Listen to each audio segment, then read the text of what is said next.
আগুন আগুন খুঁটির মাথায় আগুন, যে আগুন দেখে বিদ্যুৎ কর্মীর হয় না ঘুম।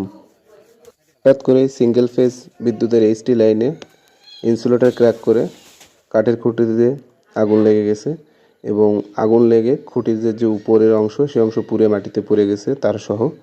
আর খুঁটি পুড়তেছে, কারণ এই খুঁটি আসলে কাঠের খুঁটি, এটাতে মেডিসিন দিয়ে প্রসেসিং করা আছে এবং এটাতে আগুন লাগলে সহজে নিভতে চায় না। দেখতে পাচ্ছেন আপনারা ধোঁয়া উঠতেছে এবং আগুন দাউ দাউ করতেছে। আসলে বোঝা যায় না রাত্রেকালীন, আর সেভাবে লাইটের কারণে অত ভালো বোঝা যায় না, কিন্তু আধারে তাকালে ভালো দেখা যায় স্পষ্টভাবে যে কী ভয়ানকভাবে আগুন জ্বলতেছে। তো আমরা দ্রুত অফিসের ফোন পেয়ে স্পটে আসছি এবং এসে দেখতেছি যে খুঁটি অর্ধেক অংশ পুড়ে গেছে এবং লাইন এই মুহূর্তে বন্ধ আছে। তো আমরা এখন তাৎক্ষণিক এই যে আমাদের যে পোল্ট অফ পিন গাছের আগায় ঝুলে আছে এবং তার সহ ঝুলে আছে। তো আমরা এখন পানি দিয়ে নিভানোর চেষ্টা করতেছি এবং পানি দিয়ে নিভানোর পরে পরবর্তীতে আমরা যেভাবে লাইন চালু করা যায় সেভাবেই করবো ইনশাল্লাহ। তো আসলে পানি এখানে তোলা একটু টাফ, আর জায়গাটাও খুব সুবিধাজনক ছিল না, তার জন্য আমরা পানি দিয়ে নিভানোর চেষ্টা করতেছি।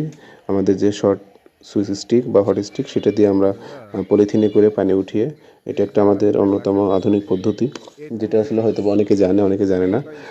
এটা করা ঠিক না, তারপরে আমরা করতেছি কারণ জরুরি মুহূর্তে বা জরুরি প্রয়োজনে এমনটাই করা হয়। তো আমরা এখন এটা আগুন দিয়ে নিভাবো, পানি দিয়ে নিভাবো। আগুন নেভানোর পরে পরবর্তীতে আমরা কুরাসাম পিন দিয়ে আমরা এটা চালু করব। তো এখন প্রথমে পানি দিয়ে নিভাচ্ছি, আসলে কতটুকু নিভবে জানি না, তবে দেখতেছি যে আগুনের পরিমাণটা এতটাই ভয়াবহ বা এতটাই জোরালো যে আসলে পানিতে আগুন নিভতেছে না। এখন পরবর্তীতে খুঁটিতে উঠতে হবে মনে হচ্ছে, দেখে বোঝা যাচ্ছে যে আসলে আগুন নিভতেছে না। আর এই আগুন যদি একটু থেকে যায় তাহলে অবশ্যই সেটা পরবর্তীতে আবার সম্পূর্ণ খুঁটি পুড়িয়ে দিবে এবং যে কোনো দুর্ঘটনাও ঘটতে পারে। তার জন্য আমরা নিজেরাই খুঁটিতে উঠছি, এই যে বালতিতে করে মগে করে পানি নিয়ে উঠেই যে খুঁটির মাথায় পানি ঢালা হচ্ছে একটু একটু করে, এবং পরবর্তীতে আমাদের যে ফ্ল্যাট বা স্টার আছে সেটা দিয়ে আসলে খুঁচিয়ে দিতে হয়, কারণ ওটার ভিতরে যে কয়লার মতো থেকে যায়, ওই কয়লাতে আগুন রয়ে যায় এবং পরবর্তীতে আবার খুঁটিতে আগুন লাগে।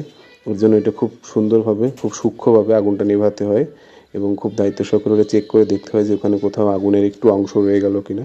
সেটা দেখে সুন্দরভাবে পানি দিয়ে আগুনটাকে নিভিয়ে পরবর্তীতে আমরা এখানে বিদ্যুৎ লাইন চালু করার জন্য যেভাবে করা যায় সেটাই করব।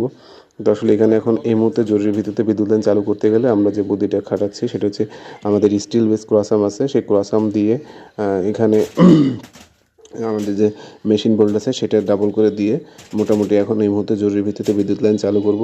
তা আগুন নেভানো প্রায় শেষের পথে। এখন এই যে আমরা দেখতেছি যে আসলে আগুন কোথাও আছে কিনা হাত দিয়ে ধরে দেখতেছি। অনেক সময় ভিতরে আগুন থেকে যায় কলার ভিতরে, যার জন্য পরবর্তীতে দুর্ঘটনা ঘটে বা এই খুঁটি আবার ভেঙে পড়ে।